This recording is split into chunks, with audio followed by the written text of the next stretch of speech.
Hi, everybody. Welcome to Tim's Vinyl Confessions. I'm Tim Derling, and with me is Matt Phillips and Jex Russell. And it's been a while since the three of us have done a show together. And in spirit, we've got our good buddy Will Loomis, who couldn't make it, but he's here in spirit because his rankings are here. And we've had a lot of people say, when you guys going to do another rankings episode? Well, here it is. On this episode, we are going to rank the top 20 albums of 1976, so 45 years ago. And, through a strenuous vetting process, and Matt highly involved in all 20 of the albums, we've whittled it down to this list, which the cool thing about this is that neither Jex nor I know how they actually fell out. We just know that the albums that made the top 20. So Matt holds all the answers.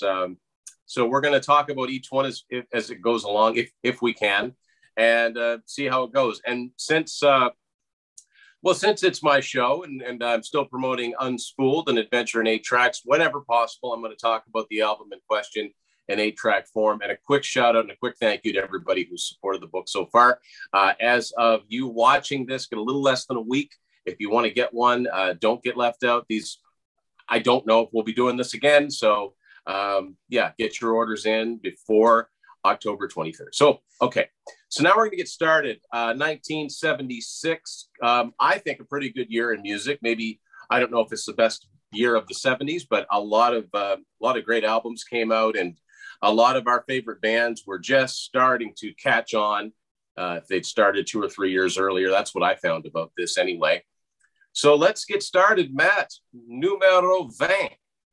Yeah, so I'm just going to give a super quick info about. So we've actually been working on this list since July. I think we meant to have this video out a little earlier, but schedules and COVID and that whole thing. So we're pretty excited to finally get to film this one. Everybody submitted their list, and we actually ended up with a final list of 37 albums, and we've pared it down to 20.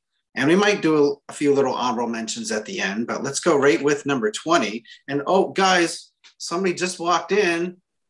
Oh, hey, it's Will. Hey, how's it going? Hey, guys. I'm here to give some hot takes. It's awesome that you showed up, Will, because we really miss you. And actually, starting at number 20, number 20 is Steve Miller Band's Fly Like an Eagle. Will actually rated this at number 7. So take it away, Will. No, I'm not going to keep doing that. We miss you, Will. Wish you were here. Yeah. The only thing I have to admit, I had to rush to get some info about some of the records that Will was really passionate about. I did want to say that this is Steve Miller's 9th album, and I'm pretty sure it was probably their most famous album, Tim? Yeah, aside from the greatest hits one, yeah, probably this one and the one that came after it, Book of Dreams, which is where most of the songs on that greatest hits album came from. Okay. This one came out May 20th, 1976. It had 3 hit singles, which we still hear on radio, at least around here all the time. Take the Money and Run, Rockin' Me, and of course, the title song, Fly Like an Eagle. And it went 4 times platinum. So I actually really like those songs myself. I've never owned anything from Steve Miller, but based on some of these recommendations, there's a lot of albums here I need to check out. So anyone else want to say anything about Steve Miller Band's Fly Like an Eagle? Well, all I can say is there was a few on this list, the top 20, that I knew the artist, but I never really checked out the albums for some reason. This being one of them. And while I tried to listen to those albums, I think this is the only one that I couldn't get to because of time. So I never heard of this album, Fly Like an Eagle, but all the songs you named, I know them. The only Steve Miller Band I have is the greatest hits. So yeah, this is the only album I couldn't get to, but I'll have to do it one of these days for sure. You've probably got about half the songs on it on the greatest hits, because Probably, literally that greatest hits album is like half of Fly Like an Eagle, half of Book of Dreams, and the song The Joker. That's it. Right on. Well, moving to number 20, it Styx with Crystal Ball. Now, actually, Jex rated this one the highest. Jex rated this at number 15. Jex, do you want to say something about Styx, Crystal Ball? Sure, I could say a little something. I got my notes right here. So let's see, Styx Crystal Ball. So it's a sixth studio album by Styx, and it's actually the first one to feature Tommy Shaw. I didn't know that. I always, in my mind, it was always there from the beginning, but this was his first album, the sixth album. I haven't listened to it in a while, so it's a bit of a blur, but I have a lot of fond memories of it. This was actually introduced to me by my good friend Pla. A lot of you probably know him. He's been on the channel quite a bit. He introduced me to the title track, Crystal Ball, years ago. I was taking a walk and he sent me a text. And he's like, stop everything you're doing. You got to check out this song. It's called Crystal Ball by Styx. I'm like, okay, well, I was taking a walk. So when I got home, went on YouTube, checked it out. And I wasn't quite blown away upon my first listen, but it grew on me over time. And I really liked that song. And shortly afterwards, I was at a pawn shop. And for 25 cents, I found the cassette of Crystal Ball. No cover, nothing, but for 25 cents, I'm like, I'll give the album a try. And I ended up really, really liking this album, actually, especially the opener, which is a song called Put Me On. Fantastic track, really opens up the album nicely. And I have to say, yeah, that would probably be my favorite track on there, Put Me On. And I recommend the album, even if you're not into Styx. It's got a lot of variety on there, like Mademoiselle and Jennifer. They're like slower tempo tracks. But they're really good. So I'd recommend it. Right on. Moving along to number 18. Here's a band that we know that Tim loves. It's Kansas and Left Overture. This one ranked fairly high for a few of us. Tim actually ranked it at number 7. So Tim, what do you want to say about Kansas Left Overture? Some of my favorite cover art ever. I love most of Kansas cover art. This is one of their top-selling albums. It's one of the two that sold 4 million copies. And the reason being, this is a little song here called Carry On Wayward Son. But I really like this whole album, Miracles Out of Nowhere, Questions of My Childhood, Magnum Opus. This was their first big album, of course. That was their fourth. And, the reason that they kept on having a career is because they put this album out at just the right time. This is a relatively easy 8-track to find, I might add, because you can see this, fairly easily, get it fairly easily. Usually in a bunch, if people are selling 50 odd rock 8-tracks, you'll find this one in its follow-up, Point of No Return, a lot of the time. What it is hard sometimes is to find one in really good shape, which this one is. So, there's a lot more to the album than the one song, but this is as good a place to start with Kansas as any. It's a fairly easy album to still get if you're trying to find it on CD. There's deluxe editions. There's a live album where they do the entire album live, plus some other songs. So yeah, Left Overture, Kansas. Number 17 is Yesterday and Today's self-titled album. Tim, we're going to hear from you again. You ranked this at number 8. Yeah, you might think I might have ranked it higher. Yesterday and Today, of course, being Y&T. This is the debut album, very hard to find on most any format. I was lucky enough to find one with a slipcase because This is one of those, and there's a chapter in Unspooled about this.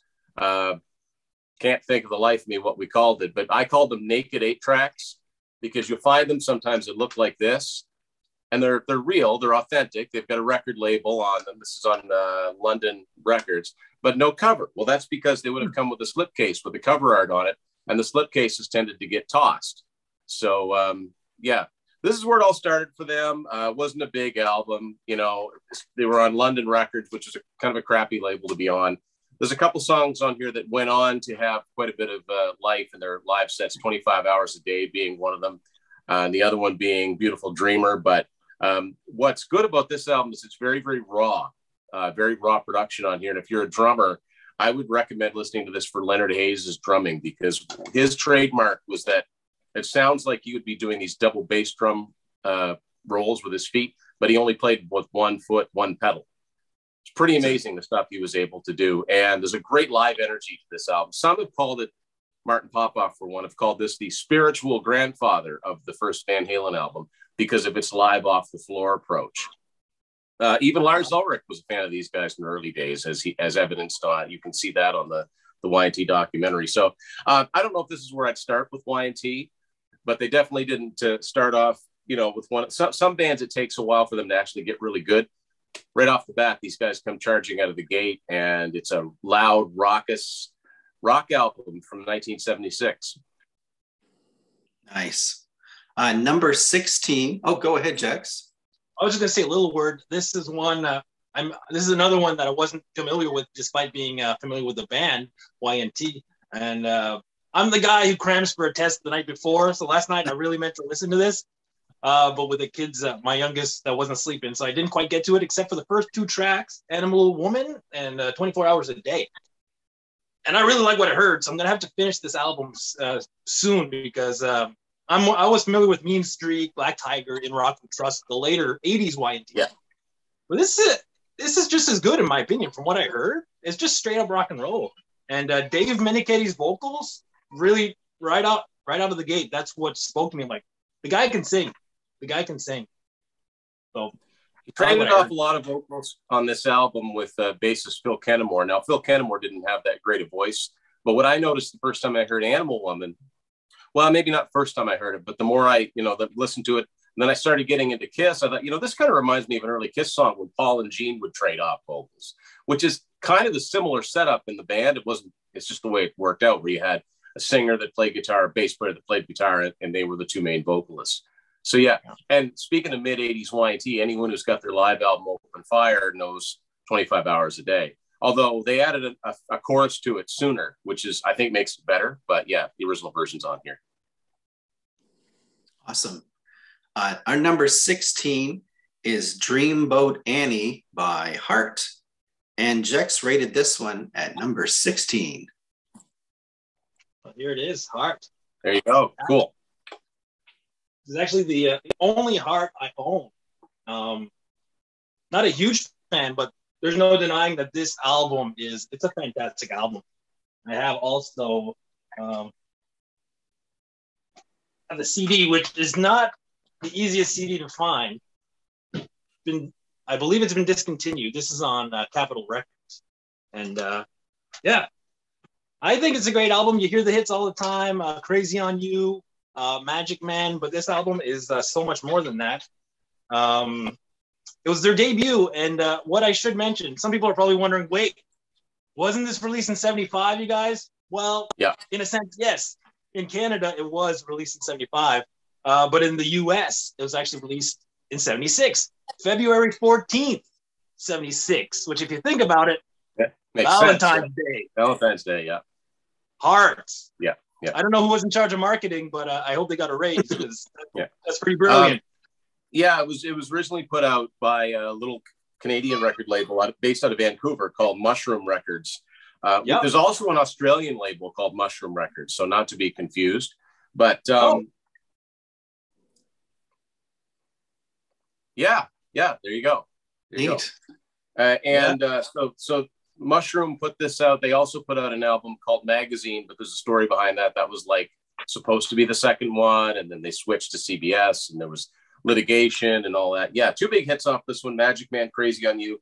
And in Canada, at least, the title song, Dreamboat Annie, gets a lot of play. Now, there's 2 songs on here with that title. There's one called Dreamboat Annie, and then in brackets, Fantasy Child.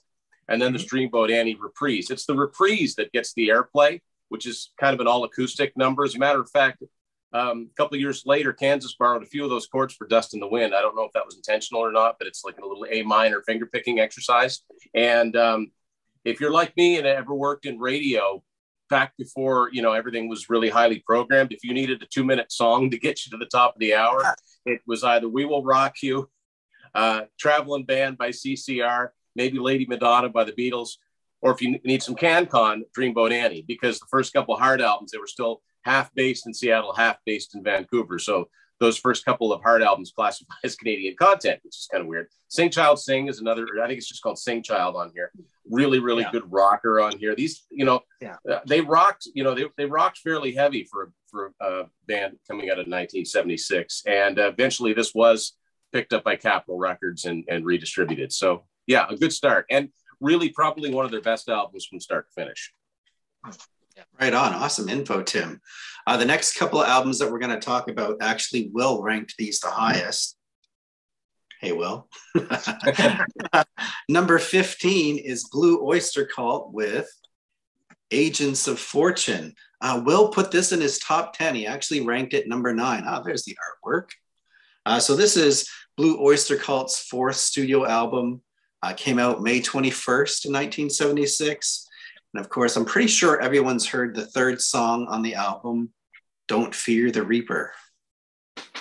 The album didn't chart super high. I think it was number 29 on the Billboard charts, and Don't Fear the Reaper itself barely just missed cracking the top 10. But did anyone else want to say something about Don't Fear the Reaper or Agents of Fortune, actually? Not overly familiar myself, but go ahead, Jax. Yeah, well, that's what I was about to say. The most people know it because it's got that famous tune on it, Don't Fear the Reaper, which now I hear it, I think of Will Ferrell. It's oh yeah, cemented in my mind, and I brought my my mug for the occasion. Nice. Awesome mug. But that's a song. It gets heavy radio airplay, and I don't get tired. It's a fantastic song. But it doesn't overshadow. This album still has other great songs on it. The opener, which is called This Ain't the Summer of Love, to me, sounds like an Alice Cooper song, or it could have been. But that's just my humble opinion. I often talk about songs that I like on albums. I don't often talk about songs I like less. But this one has a few that I'm like, meh, it's not one of those albums where every song is great. There's songs on here like True Confessions, Sinful Love, and maybe even The Revenge of Vera Gemini. They're not as great, but thankfully there's a lot of other good songs to top it off.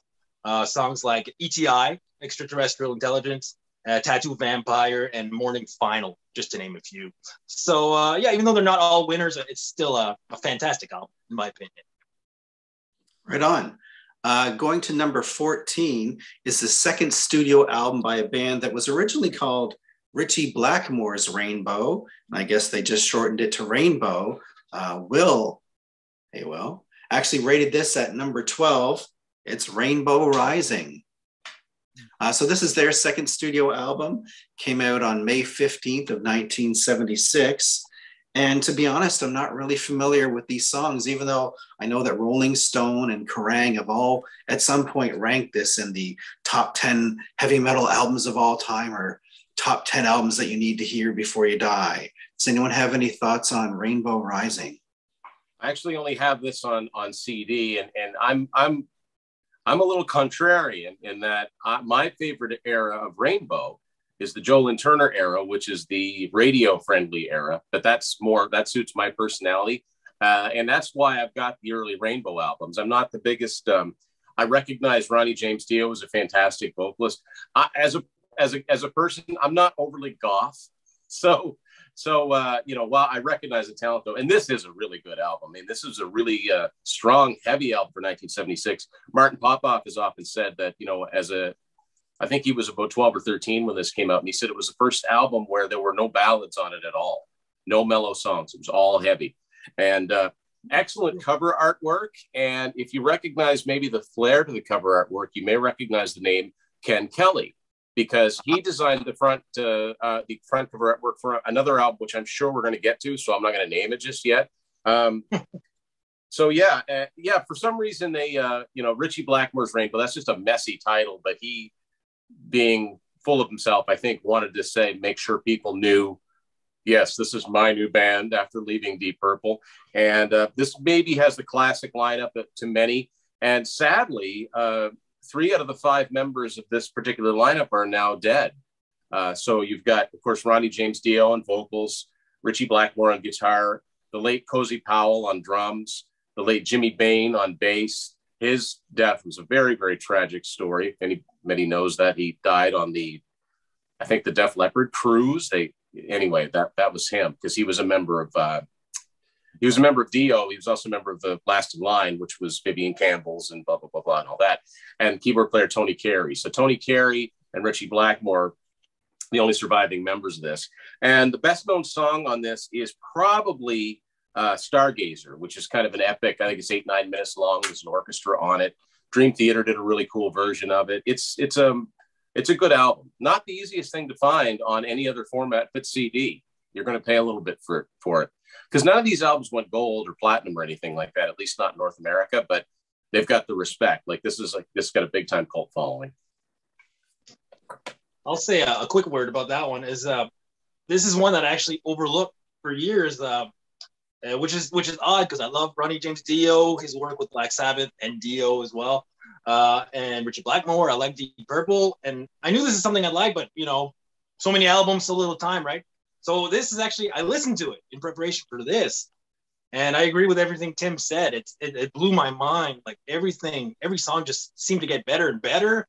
And there was no ballads. It's just all killer, no filler. The Stargazer that you mentioned is great. I think it's 10 minutes and some change.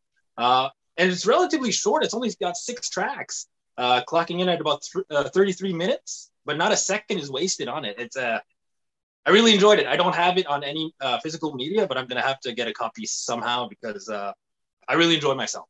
So.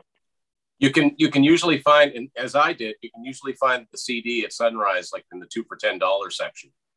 Right. Yeah. I feel like I've seen it there before. Yeah. Good to know. I got to check it out too.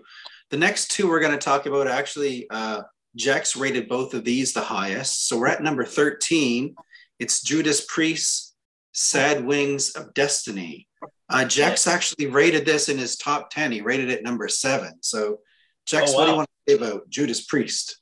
So it's funny, I rated this album as high as I did because it's a Judas Priest album I haven't heard all that many times, but I brought it to the table for 2 reasons especially. First one is that it has my favorite Judas Priest track of all time, which is Victim of Changes, which is the opener on this album. It's just 7 minutes and 47 seconds of pure gold, and it ends with Rob Halford's just falsetto. And his falsetto is all over this album, by the way, but I love it. It gives me chills at the end of that song when it just lets out that like 10-second long falsetto. It's like, oh, yeah, I never get tired of it. And secondly, this is their second album. And in my opinion, this is where they really found their sound, because their first album from 74, which is Rock the Rolla. This is the one here. I don't have. Cool. You got the bottle cap cover. That's rare. Yeah. Oh, is it? Oh, yeah. Yeah, so a certain cola company sued them for the, the similarity. So I believe it. But so I don't have Sad Wings of Destiny on any media. But following this, because this is a lot bluesier in sound, not what you'd expect from later Judas Priest. Still love it, but Sad Wings of Destiny is really where they would become the Priest that we would know and love in the future.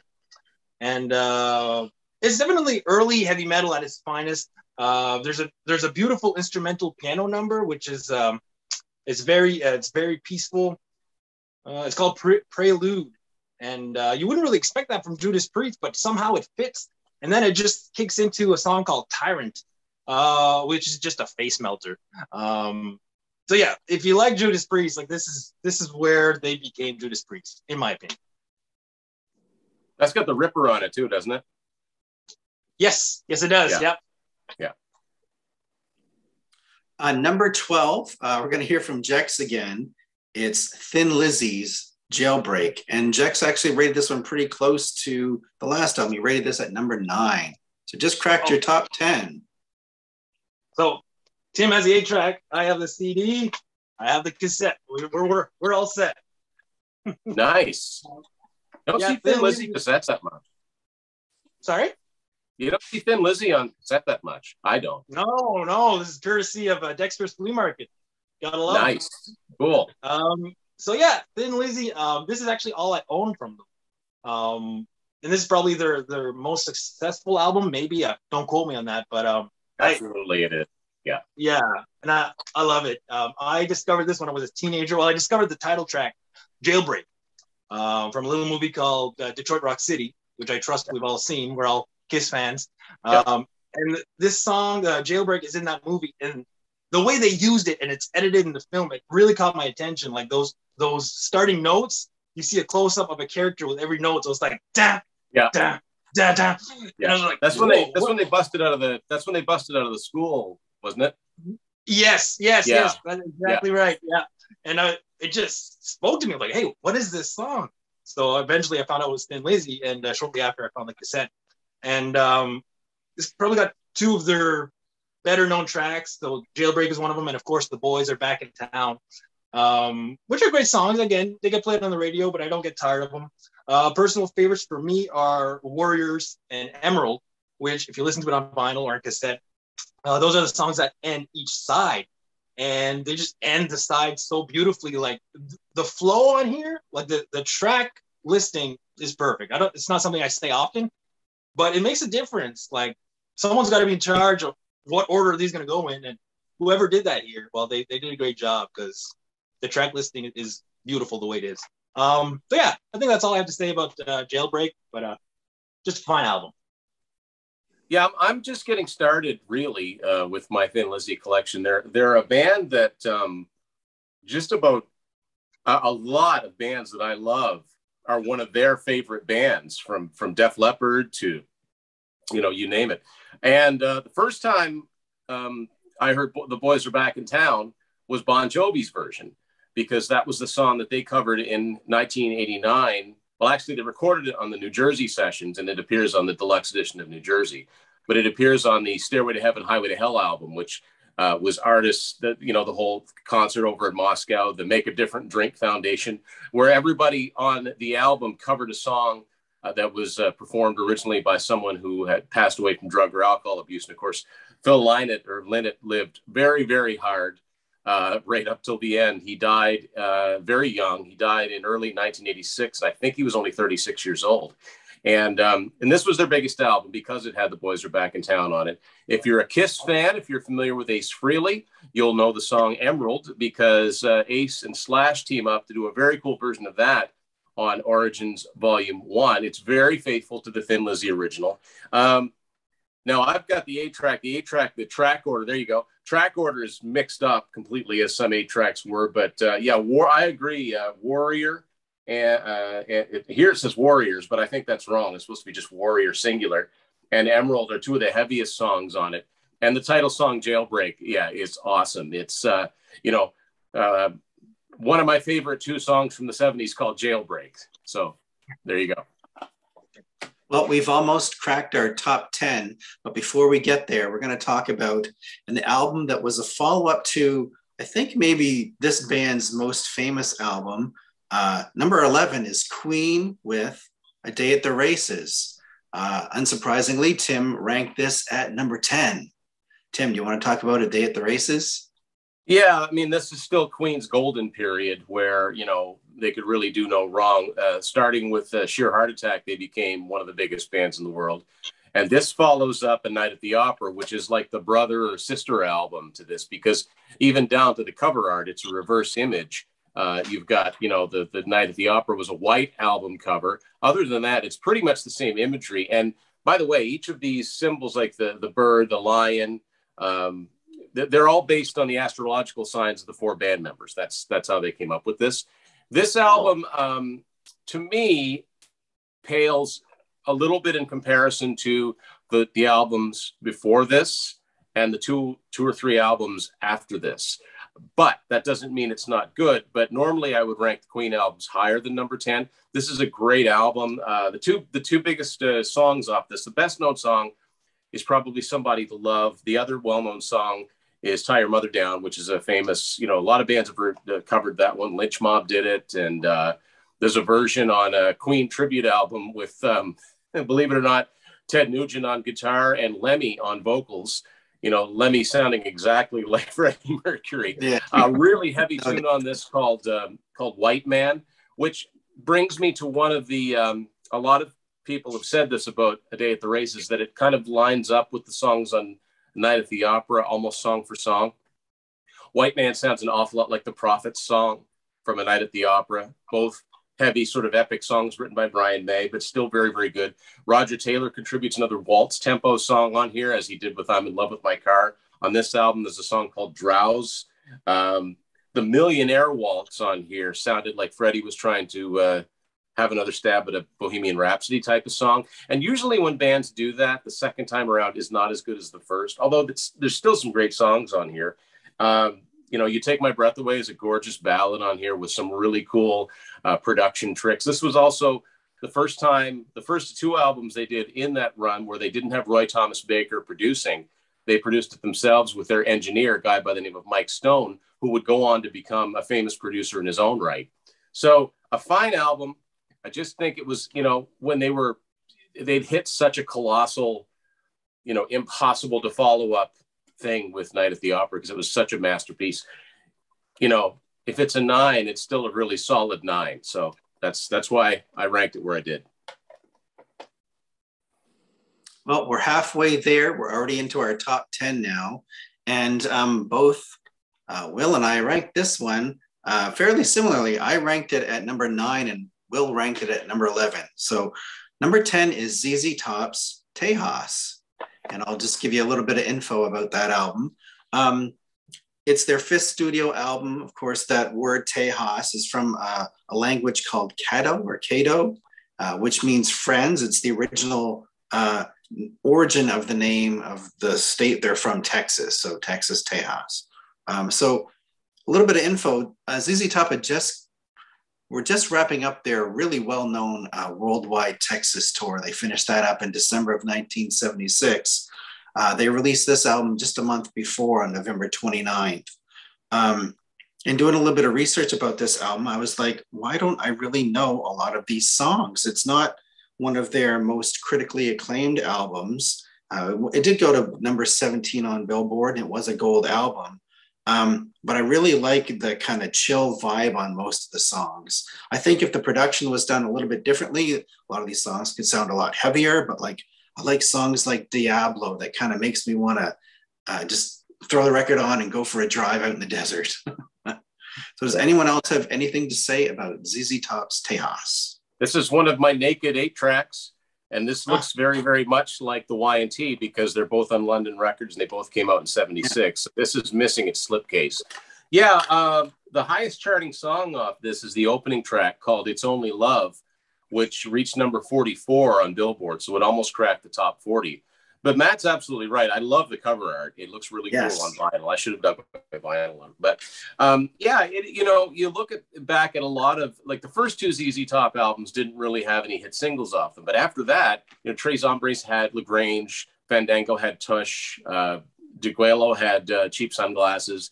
This doesn't have any of those, those ZZ Top standards. El Diablo, is that the instrumental or is that Asleep in the Desert? That's Asleep in the Desert. I think the very last. Asleep in the Desert. Gorgeous, gorgeous instrumental. I really like, there's a little bit of that quirkiness that we'd see a little bit more of on DeGuelo and El Loco. But I love Snappy Khaki. I have no idea what it's. That's a really, really fun song. And the way that it's mixed is funny. I like Arrested for Driving While Blind. I really like this. Enjoy and Get It On. That's just a fun title. So yeah, it's if you're sick of the radio staples for ZZ Top, this is a good one to put on. Martin Popoff has rated this as his favorite ZZ Top album. So there you go. It's got there's a lot to like here, and it does have a very unique production to it that I don't know. It works with the songs, but yeah, it makes you kind of wonder what it would sound like with maybe a more raw approach, like if they'd have produced it the way that, say, Rhythm Mean sounds, for example. But yeah. A good album. I'll say a quick word on that one too. Just that I agree with everything you guys are saying, because for me, I wasn't overly familiar with the earlier discography of ZZ Top. Like, this is all I own from them. I have 2 greatest hits, one from the 70s, one from the 90s.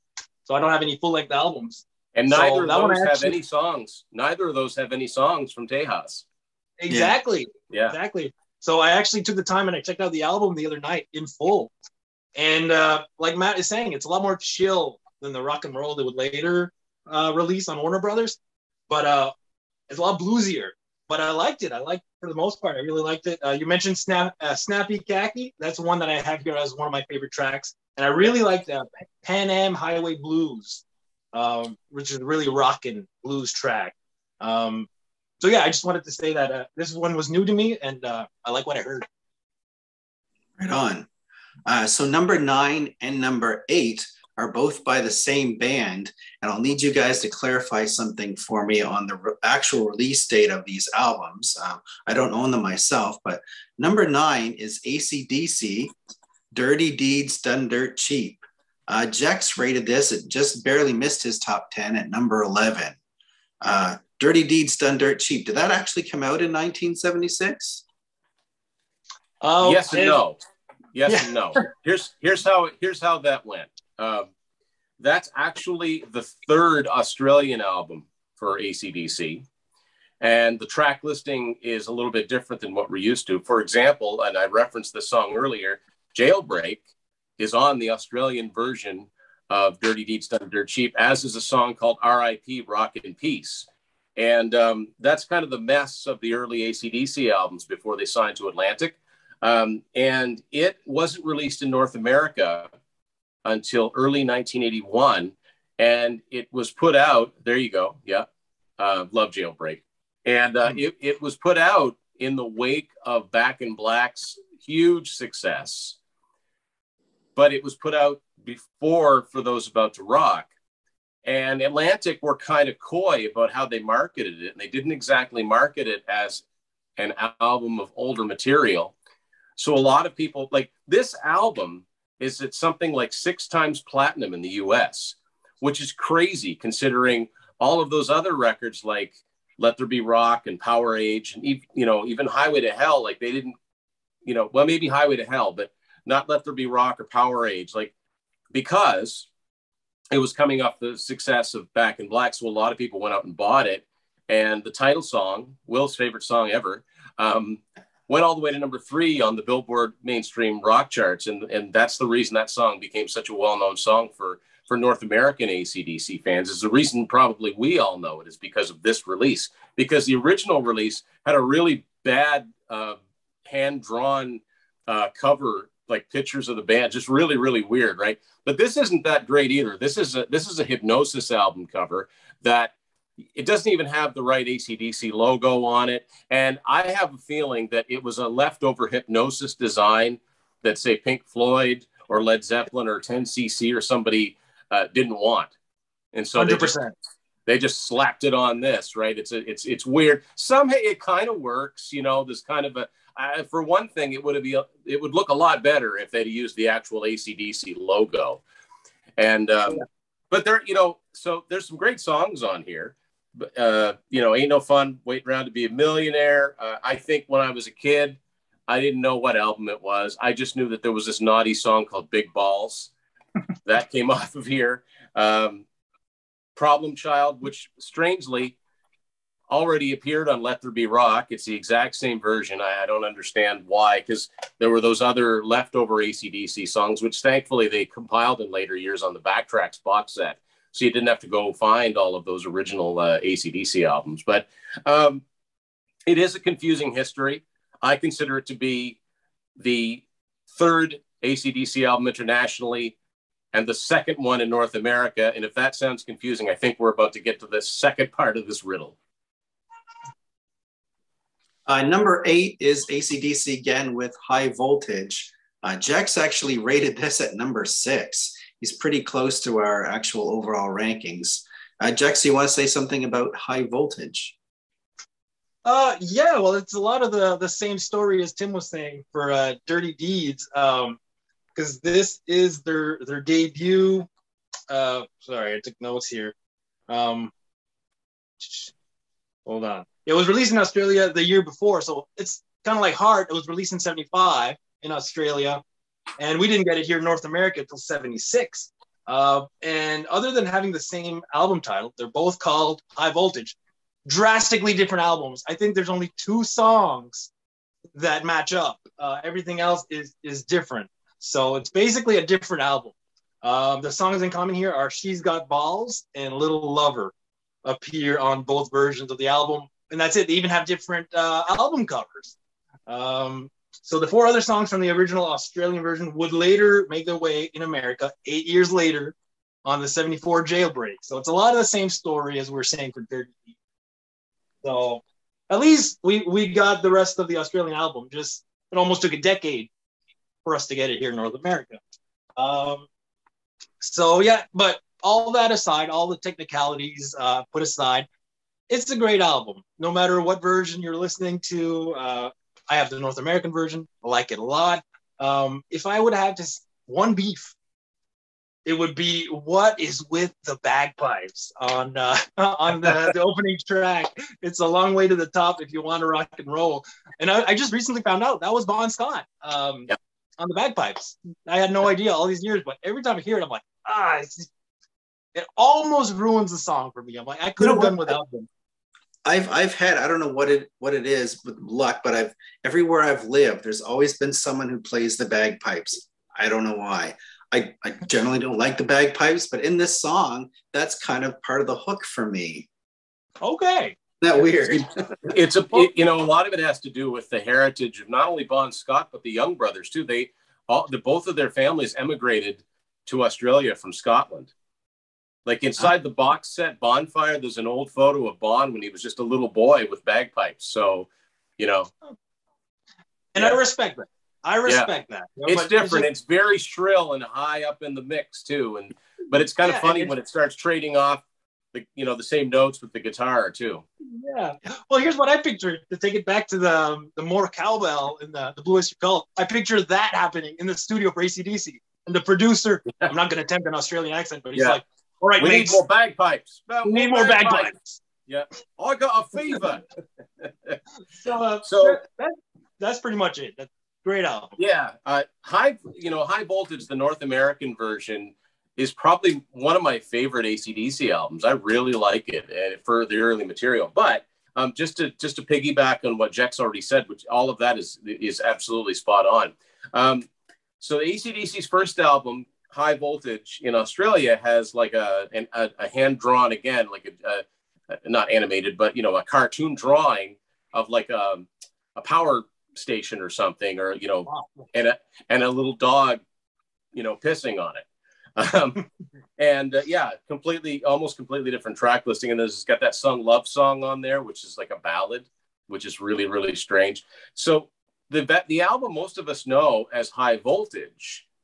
So as I said, with Dirty Deeds being their second North American release and their third Australian, that's because there's an album that came out in Australia that didn't really have a same name counterpart. And it's this album, TNT. So this has a copyright date of 1975 on it. This is the second AC/DC album from Australia. I've got an Australian import CD. And if you look at that back cover, 7 of the 9 songs on here are on here. So this is essentially TNT. This is more TNT than High Voltage if we're comparing it to the Australian versions. But there's so many other classic songs that became concert staples on here. It's a Long Way to the Top, as we already talked about. TNT. I mean, who doesn't know that song? That's a classic rock radio staple. The Jack, their sort of naughty blues tune. That's on here. The song High Voltage is really good. Now, the 2 songs on here that are different are, oddly enough, the song Rocker, which is on Dirty Deeds Done Dirt Cheap, is one of the songs they tossed on there. And because these songs were all produced in the same sort of period, they don't sound that different from each other. And the only thing that's different on here is the last song is their cover of Chuck Berry's School Days, which, correct me if I'm wrong, Matt, the Beach Boys do as well, don't they? They do, yeah. And I think the first time I ever heard School Days, do you guys remember when the Simpsons put an album out, like Do the Bartman and all of that? Yes, in 1990. Sure. They do School Days on there, on the Simpsons Sing the Blues. So there you go. Right on. Number 7 is an album that both Will and I, hey Will, ranked at number 5. It's Alice Cooper's Goes to Hell. So this is actually Alice's second studio album. Came out June 25th, 1976. Of course, he's still with Bob Ezrin on production. And all the tracks on this were written by Alice Cooper, Dick Wagner, and Bob Ezrin.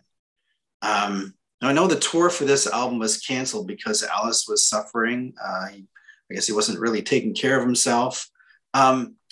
I've always really loved this album, and just lately I've been hearing a lot of people, doing these 1976 kind of discussions, and a lot of people don't really like this album that much, which kind of confused me a little bit. But Yeah.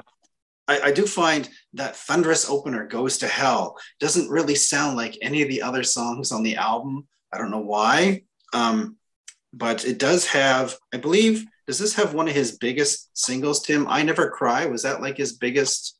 It wasn't his biggest, but I think it hit number 12. It was a big song for him. Okay. And it's funny because with Alice's career, the fact that he wasn't able to tour off the back of this album, yeah, my personal opinion, I think that affected the entire rest of his career, because the guy has put out so many great albums, and yet only a handful of them are gold and platinum over his career. It's so many peaks and valleys. He lost all of the momentum that he picked up from, it was risky. This is actually his second solo album, because everything before that was the Alice Cooper group, even though it was still called Alice Cooper, for those that don't know. So Welcome to My Nightmare, 1975, was a platinum album, a big album for him. Only Women Bleed also went to number 12, oddly enough. So he started getting into this ballad thing, but it was a big album for him, went platinum. He had the big tour, the big tour with the Graveyard and all of that.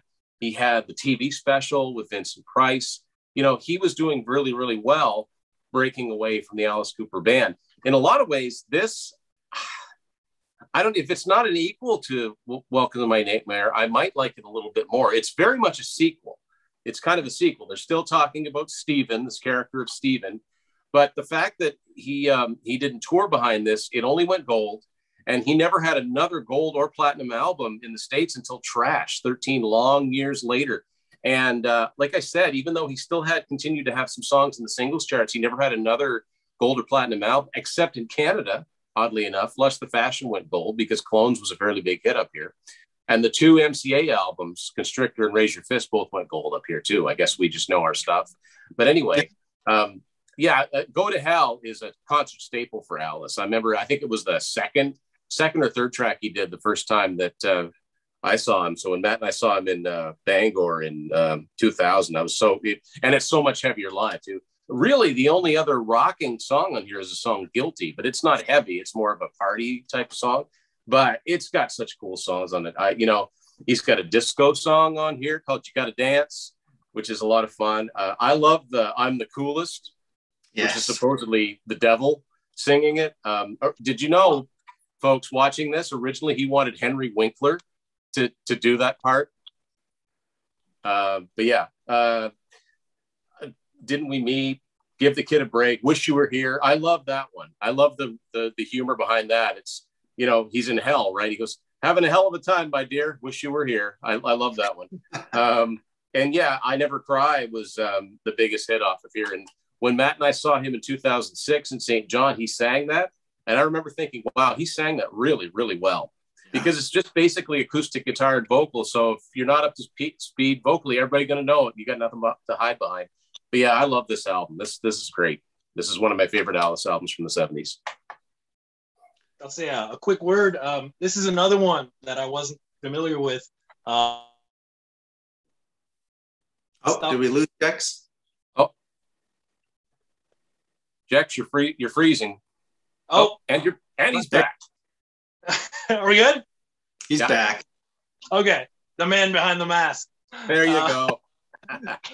So when it comes to Alice Cooper, I was more familiar with his 80s stuff and the greatest hits, but that came out, I think, 74. So that was before this. So I always kind of overlooked Goes to Hell. So yesterday I attempted, cramming for the test last minute. Once again, I attempted to listen to it. I was in the car with my oldest son. So my focus wasn't all there. I listened to about half. And again, I like what I heard. I'll have to check it out again. But that title track you speak of, Go to Hell, those lyrics, the humorous lyrics, I loved it. I had to write this one down. There's at one point he says, "You'd even force feed a diabetic a candy cane? You can go to hell." Like, it's you great. Even make your grandma sick.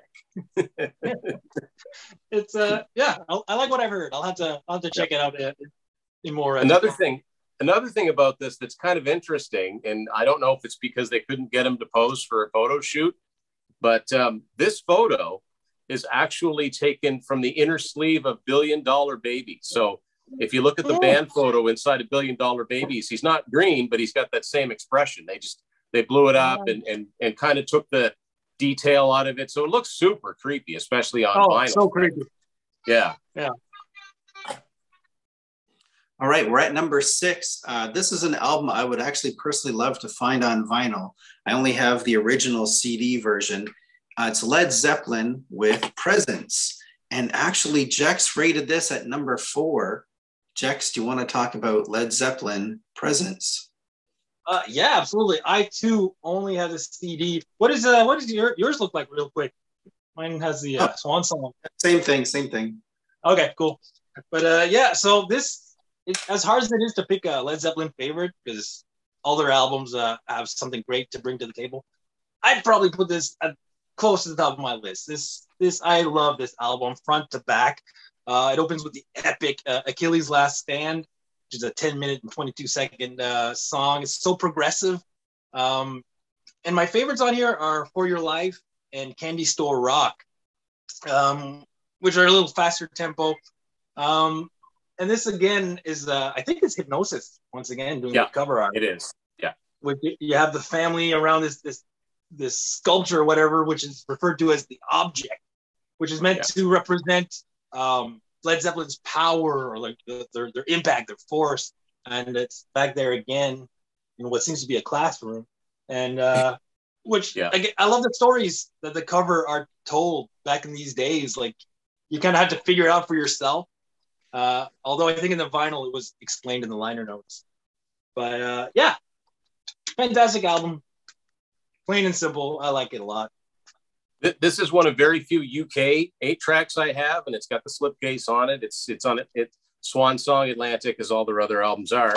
But this one actually, if you didn't have the slipcase to it, it's still got the cover art on it. Although whoever owned this before I bought it put tape all over it. It's all yellowed. And it's funny because they did the very same thing with this album art 17 years later. Hugh Syme did a very similar thing with the Coverdale Page album, putting that road sign in all of the pictures. And then subsequently, he would kind of do that again with Rush, Snakes, and Arrows. So if you got a good idea, I guess go for it. And what's interesting about this, I've learned more about this over the years, this object, or sometimes it's called an obelisk. What you're seeing is not an actual object. You're seeing the absence of it as opposed to presence. So if you look at it, it's just, you can't see any angles or shadows on it. It's just an absence of that shape. And the other thing is that for a promotional item, they put these plastic, I guess they were kind of cheap, but there are a few of those plastic obelisk items that they sent out to the press, which are, probably some of the highest, most valuable Led Zeppelin collectibles you can get. It's not my favorite Zeppelin album, but this has my favorite Led Zeppelin song on it, Nobody's Fault But Mine. I can never get tired of that song. Some of John Bonham's best drumming between that and Achilles' Last Stand. He does some fills on Achilles' Last Stand that are just blistering. I like Candy Store Rock too. It's kind of a 50s Elvis type of fun rock and roll song. And I love the fact that when Zeppelin did their probably the final concert in 2007 at the O2, which eventually came out on Celebration Day, they did a song in concert that they'd never done live before, and they did For Your Life, which they did. It was great. I love the fact that they did something like that, extra for, there'd be fans in that audience that would just be losing their minds, because the diehard Led Zeppelin fans know exactly what songs were done in concert, which ones weren't, and how often they were. I'm not a big fan of all of it. Like T for One kind of loses me a little bit. There's a really funny song on here called Royal Orleans. If you want to read the lyrics to that one, it's kind of quasi based on a true story. But it's generally, sometimes it's considered their weakest album, either this one or In for the Outdoor. I really like both of those albums. In for the Outdoor is actually my favorite. But got no problem with Led Zeppelin Presence. Well, we've reached our top 5, and kicking off the top 5 is Boston with their self-titled album from August 25th of 1976. Tim's got the 8-track. Jex has the CD. This is the first thing I bought from Boston. I'm a fairly new Boston fan. I picked up this kind of double pack at Sunrise Records a while ago. So this album was recorded. It took him about 7 months, from October of 75 till April of 1976. And it's one of those albums, Tim, went diamond in Canada, which means 1 million copies. So one in every 30 people owned this album. 17 times platinum in the USA. And it, of course, had 3 huge singles. Anybody want to talk about Boston's self-titled album? I actually just listened to this morning. It's the first time I listened to it all the way through for a long time. It's, I like Boston, and, the cover artwork. Yeah, come on. How can you go wrong with that, right? And, More Than a Feeling is such, what can you say about it? It's beyond just a rock song. It's part of pop culture, right? But to its credit, it still sounds good when you hear it. I really like Long Time, Foreplay Long Time. I love that, that sort of Deep Purple. Like, I love the organ on that. And Peace of Mind was the other hit single off it. This is a very listenable album all the way through. I mean, Smokin' is a fun song. Rock and Roll Band. I like Something About You, one of the mellower ones on here. Hitch a Ride is one that I never really paid as much attention to until I saw Rick Beato do one of those What Makes the Song Great on that song. And the bass in that, which is all Tom Scholz, by the way, he pretty much played all of it himself. I think maybe except some of the drum tracks, but the bass line in that song never stops moving. And I like the fact that I think that the Boston tuning is a little bit sharp. It's like A440 with a little bit sharp. So everything sounds really bright and crisp. So when they hit an E chord, it sounds almost like an F, but everything's just bright and positive. And I think Boston deserve, in my opinion, credit for paving the way for rock bands to have that accessibility without sacrificing the fact that they were a rock band. I mean, when I think about, what I love about bands like Bon Jovi and Def Leppard in the 80s, I think Boston did it first. Not many people would make that comparison because image-wise, they were totally different. But I think they paved the way for having it radio-friendly. They did it. This is 76. So they did it before Journey. They did it before Foreigner. They did it before Toto. These guys came first. And and not all of their albums, I think, are that good from start to finish. This is probably the only one where every single song is a killer song. And it's one of those ones where I think that the public were right. And speaking by just continuing to buy this album in mass quantities, because it's really deserving of its, that Hall of Fame status. I'll say a quick word. This, like you guys said, is one of the most accessible albums out there. You can find it basically at any music store you go to. And it took me, I never bought it for some reason. My copy's still sealed because I got it just recently, courtesy of the $5 bin at Walmart. I thought I need to get it in full. But the reason I never got it, it's not because I didn't like it or think it's a bad album, far from it. But for over a decade, I've had this, which is Boston's greatest hits. And 5 of the tracks, actually the first 5 songs are on here. So I was like, well, I have 63% of the album already. So yeah, why would I, buy an album for the 3 last songs? But eventually I was like, I need to have it full. And actually those 3 last songs, one of my favorites, Tim mentioned as Hitch a Ride, which again, I have to give shout out to my buddy Pla. He introduced me to that song as his favorite song on here, and now it's become mine. It's just such a mellow. It starts out acoustic, and it's a great road song. So yeah, it's accessible, but for good reason. Like you said, it's great all the way through. More Than a Feeling. There was a time, actually, full disclosure, I got tired of that song because of heavy radio airplay.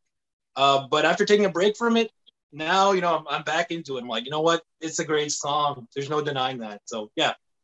Boston self-titled, great stuff. Awesome. We're at number 4 now, and I actually rated this as my number 1 of 1976. So I'll just briefly say, when I started collecting vinyl records back in 1992, the year that Tim and I met in college, this was one of the first records that I definitely had to pick up and find. So it's one of my oldest in my collection. This is Kiss with their album Destroyer. Rated this at number 1. Of course, Destroyer is their 4th album, came out after Alive in March 15th of 1976. And Tim, it's the first one they worked on with Bob Ezrin. Yeah. And of course, we mentioned Ken Kelly's terrific artwork. Yeah, yeah, that's right. So let's hold the Destroyer artwork up with Rainbow Rising. See if you can see some similar, just a similar look. Yeah. I've got Destroyer Resurrected here too on CD. So is that sort of like the original artwork before he had to change it because of the costumes? Yeah. Of course, Destroyer had 5 singles. They released quite a few right after each other. Shout It Out Loud came out in March, and then God of Thunder came out a few weeks later. Then Flaming Youth came out. Detroit Rock City later in the summer, but really the gigantic hit on Destroyer was a ballad. Of course, Beth came out in August of 1976. It's interesting that they put God of Thunder out as a single. I mean, it's a classic and it's a stage classic for them, but I would have thought Do You Love Me would have been a shoe-in for a single. Yeah. It's fun and catchy.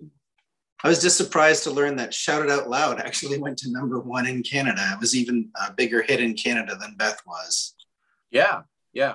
They had 2 #1 songs in Canada. This one and one that makes you do a little disco dancing. Yeah, and also this was like, you know, Matt was partially responsible for me getting into this band, and Destroyer was my first Kiss album. I bought the CD. I can still remember us driving over to get it, and I remember when I got home that night, I put it in my CD rack, so it would have like gone in between, I don't know, Kansas and Led Zeppelin, and thinking one Kiss CD doesn't look right on the rack, so that kicked open the and the other thing, the funny thing I remember about that is that you know, we'd kind of crash on, you know, you had a couple couches at your old apartment, so you'd be on one and I'd be on the other one, and we were listening to Destroyer and just kind of dozing. It was like mid Saturday afternoon or whatever, and we had the CD on shuffle, and if anybody knows this album, you know where I'm going with this. Do You Love Me completely fades out, and then all of a sudden this I don't even know how to do it, this weird sound effects come on where you can hear, you know, you can hear Paul Stanley from Alive saying, you know, something about a rock and roll party tonight, and I swear I could still hear like the melody from Great Expectations way back in the mix, but it's just this weird, and it goes on for, I don't know, a minute and a half, and it's all part of that last track, and I didn't know it was there. Like if we'd been listening to it, I would have just taken the CD out. Jax, do you want to say anything about Kiss Destroyer? Yeah, well, this is probably like their most successful album, I would say. It's iconic, like that artwork. For me, when I think of Kiss, this is usually the image. This is one of the my earliest Kiss memories. Like I remember seeing this at a music store. We talked about this before in our favorite album covers video. Yeah. I remember seeing this as a kid and I was like, whoa, they're like superheroes. So it's definitely, you know, this is iconic. Definitely an iconic album cover. A great album too. Not my favorite Kiss. Like there's no song I hate, but there's some songs I like less. Let's just say that. But it's still a great album. And that, for me as well, is the first Kiss album I ever bought, just like you guys. I was just fresh into university, 18 years old, and I had liked Kiss for a while, but I decided I'm going to start buying their albums. And I went to spin it, didn't have much money, you know, just starting out university, but I found the cassette, and I still have it. The priceless collection. Yeah, exactly. My first Kiss album I ever bought, this is it. I went to my dorm room, listened to it, and if memory serves me right, I as soon as it was done, I flipped it back and listened to it a second time because I liked it that much. And I don't think that rock and roll party, the last thing you're talking about, I feel like it's not on here, because that surprised me too when I got the CD years later. I was like, I don't think it's on all. I only think it was on the first few pressings of it. So when it got reissued over years, they left that off, which is odd. Yeah, they should have left it off, to be honest. That's one of those oddities in the Kiss catalog, like, you know, getting the vinyl version of the first album that has a live version of Nothing to Lose on it. I didn't even know that existed. Yeah, that was a mid-'80s reissue, which is a mistake, but it's out there. But yeah, speaking of oddities, something else, when I first listened to it, I popped it in. And it's got that, it opens up with that weird like background noise. You hear like dishes clanging and a news report. It's like a radio or a TV in the background. And I thought there was something wrong. I thought somebody recorded over the tape. I thought it was somebody's house noises. I'm like, oh no. And then eventually you're not the first person, you're not the only person to think that. Yeah. Probably not, no. And then you hear like the car door and the engine revving, and you hear like Rock and Roll All Night. I'm like, Rock and Roll All Night, yeah. This is Kiss related. I'm pretty sure that's Gene's voice doing the news report. Is it really? Yeah, I'm pretty sure that's Gene. Yeah. I'll have to listen to it again. Very I didn't know that. Yeah, I used to think it was Bob Ezrin, but I'm pretty sure it is Gene. Yeah. I'll have to check that out. Yeah, then it kicks into Detroit Rock City, and the rest is just a great ride. Yeah. So our number 3 is a pretty terrific album by Aerosmith, and it's Aerosmith Rocks. Tim rated this actually at number 2. Tim, do you want to say something about Aerosmith Rocks? This is generally considered to be their best album, and I just recently did an episode of The Contrarians where I argued against that. I argued for Night in the Ruts because I love that album, but this is a great album. I mean, can't argue with anybody that prefers this over anything else. I think maybe this and Pump are, aliens landing on the planet want to know what Aerosmith sounds like, and I want to give them a little taste of the early days. And then maybe I call it the latter day period, still over 30 years ago, but Pump still sounds pretty new to me.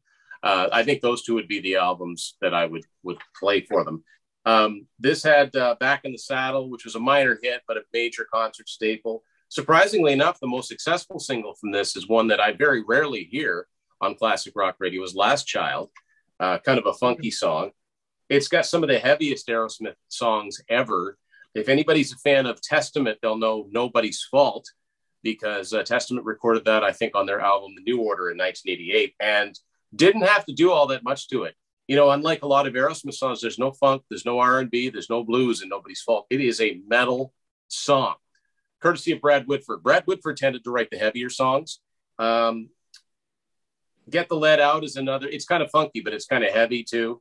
Rats in the Cellar, Sick as a Dog, Lickin' a Promise. This is a great, great album. I just love it. And, my 8-track, the songs are all out of order. But anyway, a classic album, one of their biggest. And I love it. Well, I'll say a little word. I re-listened to it lately. I hadn't heard it in a while. And again, I agree with everything you guys are saying. It's a great album. It's their 4th album, and the follow-up to Toys in the Attic, which is a hard act to follow because that album was huge. But they did a great job following it up. I liked every song on here. Favorites are Combination, Nobody's Fault, that you mentioned. Very heavy song indeed. And my absolute favorite is Sick as a Dog. But I just wanted to mention this interesting observation I made. I kind of want to hear your take on it real quick. I never connected the dots, but we're all fans of the glam band Rat, right? And there's a song on here called Rats in the Cellar. Now, it's no secret to anyone that Rat was majorly influenced by Aerosmith. And Rat's first album is called Out of the Cellar. So I'm like, is that a connection? Oh, yeah. Like it had to have been. It had to have been. Right? I never connected the dots till the other day. I was like, wait a minute.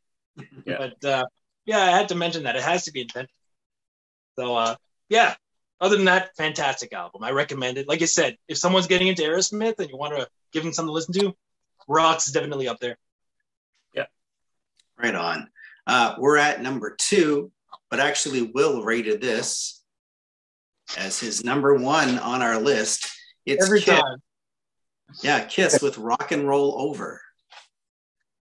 Now, when I picked this up originally, I'm always like, which way does this go? I have to look at the record because it opens this way. So on mine, it's got Gene and Paul at the bottom. Open the record that way. Tim, do you want to say something about Kiss Rock and Roll Over? I ranked this a little higher than Destroyer. Destroyer has, as Jack's hinted to, there are songs Destroyer I'm not crazy about. I've never been the biggest fan of Great Expectations. I've never been the biggest fan of Sweet Pain. I've never even been the biggest fan of Flaming Youth. To be in context of listening to the album all the way through, I'm fine with it. But I love every single song on Rock and Roll Over. I love the production on Rock and Roll Over. This is a killer album. And I think it's overshadowed by Destroyer because Destroyer was the bigger seller, and I like to give a little bit of attention to it. Now, somebody obviously didn't like Gene. I'm just looking at this 8-track here. Someone put pen covered up Gene's face on here for some reason. This was done by the same cover artist that did Sonic Boom. I think this one's way better myself. Oh, yeah. But the hits off of this one were Calling Dr. Love, which is a heavy song, kind of silly, but if you're a Kiss fan, there's certain things you have to just kind of say, yeah, we know. And that song is like that. But Hard Luck Woman was a Paul Stanley written song, which he was thinking of, if he was to write a song for Rod Stewart, who at the time had big hits with, songs like Maggie May, which were acoustic based, but especially a song that I wasn't overly familiar with, but now that I hear it a few times, I really hear it, is a song called You Wear It Well. I really hear a lot of that in Hard Luck Woman. As a matter of fact, Hard Luck Woman got a second life in 1994 when they did their Kiss My Ass tribute album. And anybody knows me knows I am not a country music fan, but I love Garth Brooks' version of Hard Luck Woman. It is so faithful to the original. He sings the crap out of it. It's actually got Kiss backing him on it and got a lot of airplay, not only on country stations, but on some pop stations too. If his record company had allowed him to release it as a single or put it on one of his own albums, it probably would have done better. But one of my favorites on that tribute album, which is hit and miss, but it's very similar and very faithful to the original version. This has Love 'Em and Leave 'Em, which is one of my favorite Gene songs. I don't know how well the lyrics have dated, probably not very well. And maybe my favorite song on here is the last song, Making Love. I just love that song too. I think it's some of Peter Chris's best drumming. And it's just, Kiss, this is the golden period for Kiss, those 3 albums right in a row, Destroyer, this one, and Love Gun. And I think this is my favorite of the 3. Well, we've reached our number 1 album. In fact, this album itself actually has 2 1s in the title. It's a Rush album. It's 2112. And of course, Tim, right, that's his number 1. So Tim, you want to start off talking about 2112? 2112? There you go. I really couldn't put anything else as my number 1 album. It's definitely the album I've listened to the longest of any of the albums on here. It's the album I'm most familiar with. It still sounds good to me today. Anybody that knows me knows, and I'm an enormous Rush fan. And this was their breakthrough album. Now, I didn't know that at the time when I first bought this, because when I first started buying Rush albums, I was just buying them left and right until I got them all. I didn't understand the significance of this album to their career, but I distinctly remember I bought this in Riverview when we went to visit my aunt and uncle at really beginning of the summer of 1988. I had the fondest memories of this. Like I went to, it was my cousin's room that I stayed in, see, he was gone. And I remember putting my headphones on, and I'd never heard anything off this album. When I put my headphones on and that overture starts up with the Odyssey keyboard, I just knew, I'm not sure what's going to happen, but it's going to be epic. And, over the years, I understand, well, no wonder this was their breakthrough album. There was just something about it. All the stars were aligning. And I love the songs on side 2 as well. Something for Nothing, Twilight Zone, and Passage to Bangkok. This is just a killer album from start to finish. It's their second biggest seller. 3 million sold in the US, right under Moving Pictures with 4 million sold, which is why they bundled those 2 albums together for a really good documentary that the Classic Album series in the UK did, which I highly recommend getting. It pretty much only, it would have had to have been this album for me for number 1. It's just too obvious. Go listen to it. The only thing I have to add, for years, Tim's been trying to, get me into Rush. We even actually went to see Rush quite a few years ago now. That didn't even do it for whatever reason. It just didn't click with me. But we had sort of an epic TVC jam session a few years ago, and I had to learn a few songs off of 2112. And went out and bought the CD, and I've been a fan since then. So that kind of sold me too. To be honest with you, I gave up trying. So you just kind of stumbled upon it on your own, and all of a sudden, I bought a couple Rush CDs. I'm like, all right, cool. Yeah. I don't have any. We have to mention also that one of my favorite Classic Albums live shows ever, and I wish they'd bring it back to the Playhouse in Fredericton, was when we got to see them. I'd love to see the show with my faculties intact because I was suffering from pneumonia at the time, but I still remember it was absolutely dynamite. Not just performing of the album, but the songs that they did afterwards. When they came back out and did La Villa Strangiato as their opening song, I'm like, oh, okay. So for me, what I wrote down, I said one word review: perfection. That's all I have to say of 2112. And also, this is prog rock 101. Like, if you were to look up prog rock in the dictionary, this is what should be there. It's 2112, and just say, go listen to this, because this is prog rock essential. The title track takes up all of side one, if you're listening to it on the record. And it clocks in just at 20 minutes and 34 seconds, which, if they would have stretched it up a little longer, it would have been cool if it would have lasted 21 minutes and 12 seconds.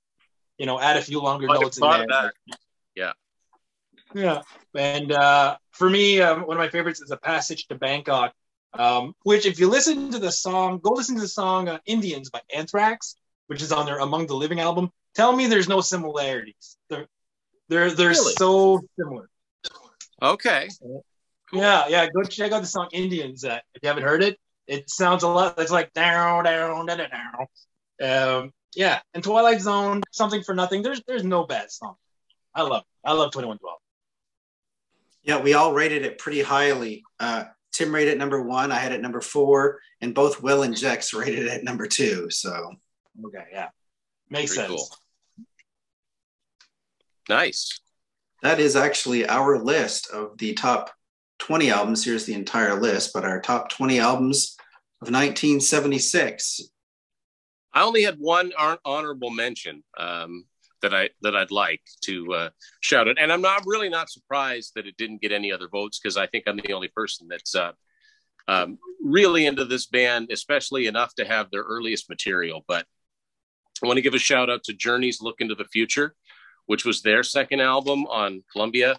This was still them in their sort of proggy period. And it's not my favorite of the first 3. I think the debut is, but it's a darn fine album. And anybody that's ever been curious to hear Journey as a prog band before Steve Perry joined, you'd be well served for any of those first 3 albums. So, but again, I'm not surprised, nor am I disappointed. It's just the way it works out that didn't make the top 20. But Tim, yeah, good list. Tim ranked that at number 5. It ranked as our number 27th album. Yeah. I actually have Will's honorable mentions here. He gave them to me. Oh, nice. So I'll give him a little shout out real quick. So Will had 2 honorable mentions. Bad Company with Run with the Pack, which I'm actually not familiar with. I've never heard it. And also his number 2, Max Webster, self-titled. Yeah, I almost had, I think I may have put the first Max Webster on there as well. And it's probably my least favorite of all the Max Webster albums. I think they just got better, even though they only put out, I think, 5 studio albums. And there's some good stuff on there, like Hangover and love Toronto Tanos, odd stuff, right? But Hangover is probably the best. So Here Among the Cats. But yeah, I think they only got better as they went along. So, but that was a really entertaining list, and more eclectic than I might have thought. It was really fun. Thanks, guys. Thanks, everybody, for watching Tim's Vinyl Confessions. Again, I'll ask, please check out Unspooled on Kickstarter and in any of my social media. And thanks to everybody that supported. And yeah, we hope you've enjoyed this episode, and have a great rest of whatever day it is that you're watching. Bye, guys.